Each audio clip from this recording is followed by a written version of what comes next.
पहले साधर्मी तय करना पड़ेगा। सामने वाला साधर्मी का स्वरूप क्या है। भेष को या बाहरिक रूप को ही हम मानेंगे तो नहीं। आचार और विचार दोनों जहाँ एक होते हैं वहाँ साधर्मीपना बनता है। जहाँ आचार विपरीत होते हैं उन्हें विपरीत बुद्धि वाला माध्यस्थ भाव कहा। तो आचार और विचार जहाँ एक होते हैं वहाँ पर गाय के समान निस्वार्थ एक दूसरे के प्रति प्रीति होना चाहिए, एक दूसरे के प्रति अनुराग होना चाहिए। मात्र अकेला भेष से लेकर के साधर्मी बनाओगे तो भेष में तो सभी मनुष्य, तुम सब मनुष्य हो, फिर तो कोई विपरीत बुद्धि वाला रहा ही नहीं, क्योंकि मनुष्य तो सब हैं। मांसाहारी भी मनुष्य है कि नहीं, शराबी भी, जुआड़ी भी, सब मनुष्य है। तो इनको साधर्म मनुष्य की अपेक्षा देखा जाए तो ये सब साधर्मी है नहीं।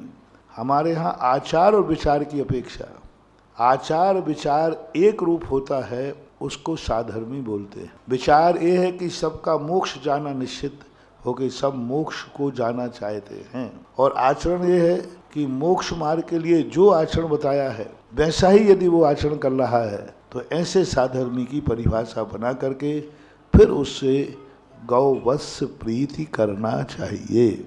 आज लोग इसका बड़ा दुरुपयोग करते हैं। आचार भिन्न है, विचार भिन्न है, दुश्मनी है, विपरीत भाव है, एक दूसरे से विचार मिलते ही नहीं हैं, फिर भी कहते हैं साधर्मी है। काय का साधर्मी है? जब विचार ही विपरीत है तो फिर वो साधर्मीपना नहीं है, वो विपरीत बुद्धि वाला है। ऐसे व्यक्ति के साथ माध्यस्थ भाव रखना चाहिए। जहाँ आचार और विचारों में भिन्नता हो वहाँ विवाद नहीं करना, वात्सल्य भी नहीं रखना, माध्यस्थ भाव रखना चाहिए, ऐसा माना।